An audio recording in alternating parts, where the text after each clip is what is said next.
ngayon po ay akin pong ibabahagi ang patungkol po sa ating pong paghahanda patungkol sa mangyayari sa bandang huli na inuhula sa atin ng Biblia at iniutos sa atin ng ating Panginoon na dapat nating paghandaan. Dahil naniniwala ako na malapit na ang pagdating ng rapture at sa pagkakataong ito ay ibabahagi ko sa inyo ano yung mga posibleng pwedeng mangyari, yung pre-rapture events o mga events na bago dumating ang rapture, at yung post-rapture events o yung mga posibleng mangyari after ng rapture. So ito ay para mabigyan ng warning, maghanda tayo sa rapture at malaman natin ano yung mga possible na pwede nating maranasan. At the same time ay kung may iwan sa atin, loobin nawa ng Diyos na wag, pero kung may iwan, at least alam ninyo, maririnig nyo sa akin ano yung mga posibleng mangyari kung sakaling ma-left behind kayo o maiwan kayo sa mundong ito after the rapture. So ito po ibase sa salita ng Diyos at doon sa information na na-receive ko na possible na mangyari. So samahan niyo po ako na alamin ang mga bagay na ito at sa patnubay ng Banal na Espiritu ng Panginoon ay may lahad ko ito sa inyo at makatulong sa inyo para makapaghanda kayo sa mga parating na dilubyo sa mundo ito. So una, sabi sa Mateo chapter 24 verse 42 up to 44, sabi natin Panginoong Hesus sa Panginoong Yeshua, kaya maging handa kayong lagi dahil hindi ninyo alam ang araw o oras ng pagdating ng inyong Panginoon. Tandaan ninyo ito, kung alam ng isang tao kung anong oras sa gabi darating ang magnanakaw, magbabantay siya at hindi niya hayang pasukin na magnanakaw ang kanyang bahay. Kaya maging handa rin kayo dahil ako na anak ng tao ay darating sa oras na hindi ninyo inaasahan. So mula sa bibig ng ating Panginoon, so tayo kanyang pinaghahanda sapagkat di natin alam ang araw o oras ng kanyang pagbabalik. At ay binigay niya yung illustration na kung alam mo na may parating na magnanakaw, so anong gagawin mo? Magbabantay ka sapagkat hindi mo alam kung anong oras o araw lulusob ang magnanakaw. Kaya kung ikay handa at dumating magnanakaw, please ready ka.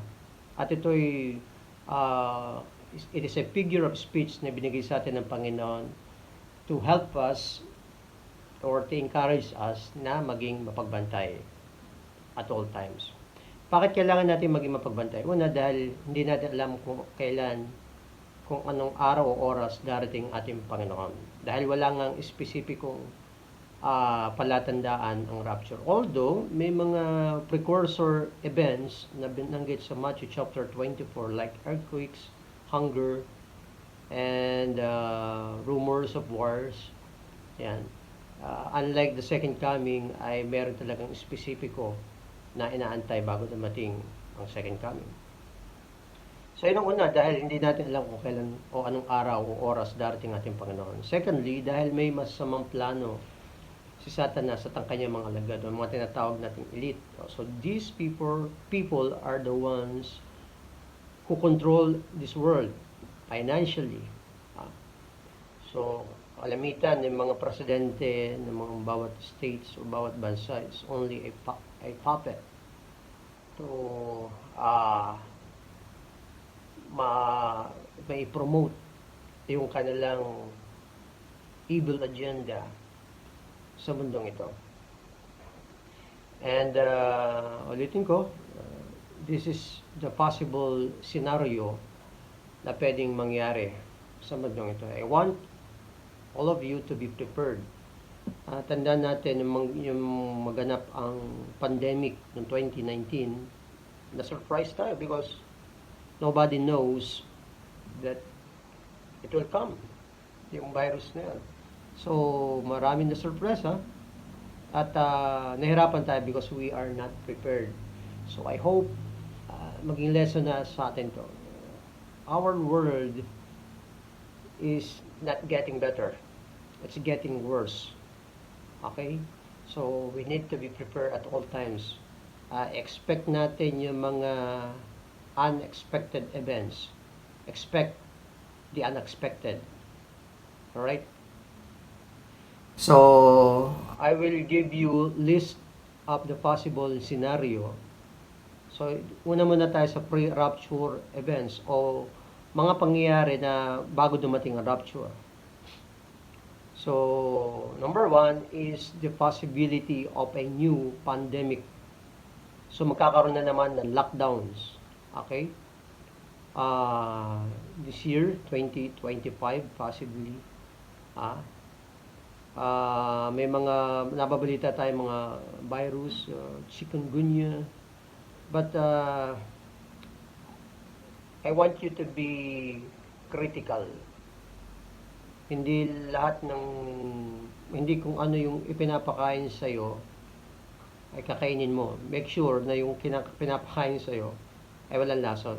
But I mean, be critical. Hindi lahat na naririnig, hindi lahat na nakikita, paniniwalaan. So, you need to be critically minded. Hinihimay, totoo ba ito? Idaan sa panalangin at sa pag-iimbestiga. So, possible scenario is a new pandemic lockdown. So, possible na magkaroon ulit na tayo ng virus. And of course, if there is a virus, merong vaccination. So, kung kagaya nangyari sa atin, without vaccination, hindi ka pwedeng bumili, hindi ka pwedeng lumabas. So, yung based on our experience, yung mga tao may virus lang. Yung taong may vaccine lang ang pwedeng lumabas. Okay? So, expect this event.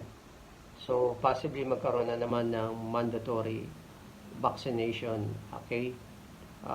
We don't know what this kind of disease, kung anong name, I will not give the name. Okay, so expect natin yon. So need to prepare money, of course, food, water, and based sa ating experience, natutunan ko yung kahalagahan ng community. It is a group of people na pwede mong malapitan, pwede mong matakbuhan in case of emergency. So, mahirap makipagbaka based sa ating experience kung tayo nang solo lang. We need a group of people. And those group of people must be a person who have faith in God. Or else, sa kukuha ng emotional strength, spiritual strength. So, dapat meron na tayo mga plan. Plan A, Plan B, group of friends na pwede malapitan. So, this is yung tinatawag natin physical preparation. Okay? Kasama na din, of course, yung pera, pagkain, etc. Okay? So, wag yung gastos ng gastos. We need to be prepared. Ang isang taong matalino, naghahanda. Okay? So, yan. And the other side, spiritual preparation, of course, and prepared ka nga physically, but spiritually you're weak. Pag naubos na yung mga physical preparation mong yun, inihanda mo, what about your spiritual? So, you need to strengthen your relationship with God. This is the time, and this is the moment kailangan mong ayusin ang iyong relationship with God. So, magkaroon ka ng quality time with God through prayer, through reading His Word, attending churches. Kung ikaw ay Kristiyano at lukewarm ka, lalamig ka, so manumbalik sa Panginoon. Baka pag dumating matinding shaking na ito, bumagsak ka rin. So, Tinuro sa atin ng Bible ang dalawang uri ng isang Kristyano according to his parable in Matthew chapter, I think it's chapter 7, yung taong nagtayo ng bahay sa buhanginan at taong nagtayo ng bahay sa batuhan. Yung nagtayo ng bahay sa buhanginan, dumating yung bagyo, unos, gumuho. Pero yung taong nagtayo ng bahay sa may batuhan, hindi, dahil matibay yung foundation. So, is your foundation strong? So, kung foundation mo si Jesus Christ, si Yeshua, 101%, your foundation is strong. Pero kung foundation mo ay tao, asawa mo, mga magulang mo, pera mo, babagsak ka. Only your relationship with God ang makapagbibigay sa iyo ng true strength and true solid foundation that is unshakable. Alright? So, yan.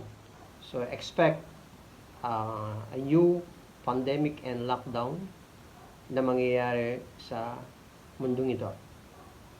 Sabi kasi sa Bible, yung mga bagay na nangyari na noong unang panahon ay mangyayari muli. So, there's nothing new in this world. So, yun yung turo sa atin ng Bible. So, I'm not, hindi ako nag-spread ng fear, but I'm just helping you to be prepared for the things na posibleng mangyari. Ako yung tao na ayoko maging passive. Gusto ko ay yung mga bago ako ay dumaan sa isang lugar at nabuslot ako. Dapat sa susunod na pagdamo doon, hindi ka na mabubuslot kasi alam mo na buslot ka. Natuto ka na. The same with our lives. Be prepared at all times. Okay? So, the possible scenario na pwedeng mangyari. So, kung hindi ka, wala kang preparation, mahirap. I still remember, sabi nung matanda, I think, yung sa television na nagkaroon ng pandemic, sabi niya, ang hirap talaga pag ikay mahirap. That can be true. Wala kang pera. But, mas mahirap kung ikay mahirap sa spirito. What I mean is, you don't have a strong relationship with God. So, naranasan natin, nakasurvive tayo because of God's mercy. Lalo na yung mga taong may takot sa Panginoon. They have seen how good and how faithful God is sa buhay nila. Okay? So, according sa Revelation chapter 13, kung wala kang, sabi doon, hindi ka pwedeng bumili, hindi ka pwedeng magbenta.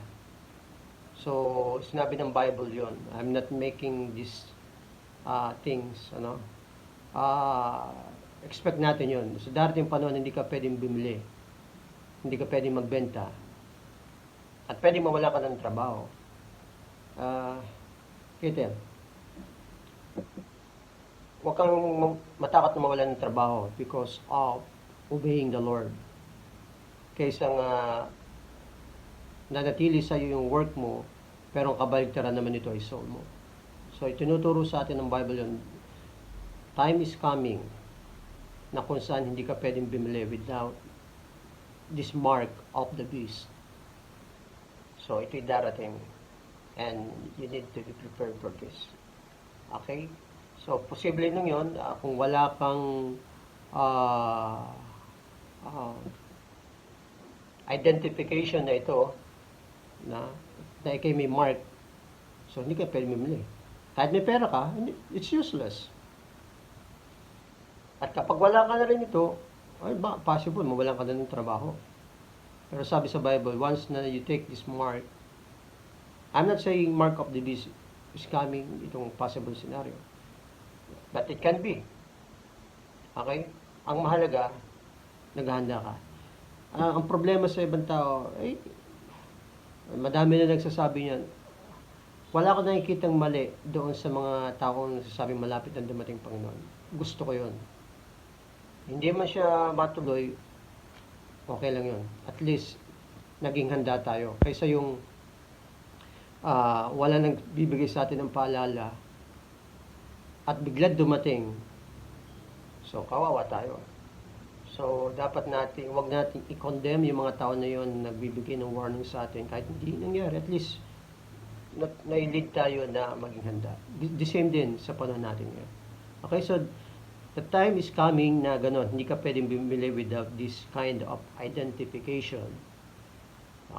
Maaaring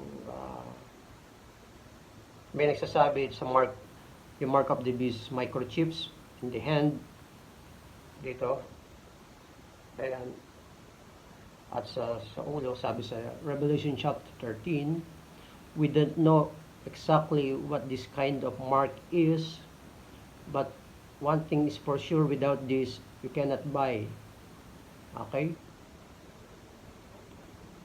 So, possible din na yung darating na virus is mas worse kaysa sa nakaraan.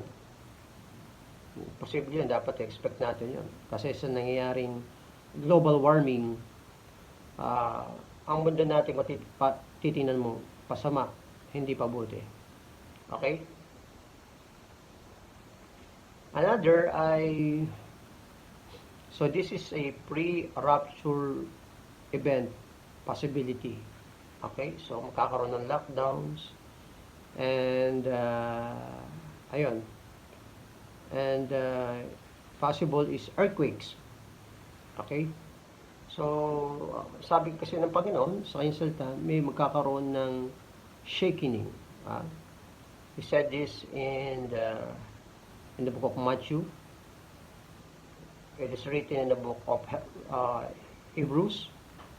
Okay? At ibinigay din ito sa book of Psalms. Kaya sabi sa Psalms chapter 125 verse 1, those who trust in the Lord are like Mount Zion, which cannot be shaken, but abides forever. So magkakaroon ng matinding shaking, so that everything that can be shaken ay ma-shake. At yung mga bagay na hindi ma-shake will remain. At sino ito magre-remain? These are the peoples who have a good relationship with God. Ang kanilang foundation is not in their money, not in their fellow human beings, but their foundation is our Lord, Yeshua, Jesus Christ. So there is a possibility din na tinatawag na war. So, yung nangyaring war sa Russia at sa Ukraine, with that kung nagkaroon na ng peace deal, nagkaroon ng meeting si Trump at si President Putin, we don't know kung anong napagkasundoan. And there is a possibility din na muling maulit yung 12 days war between Iran and Israel.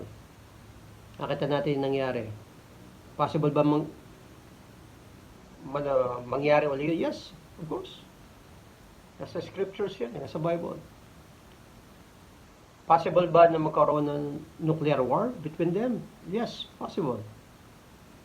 So, dapat pinaghahanda natin yan. And,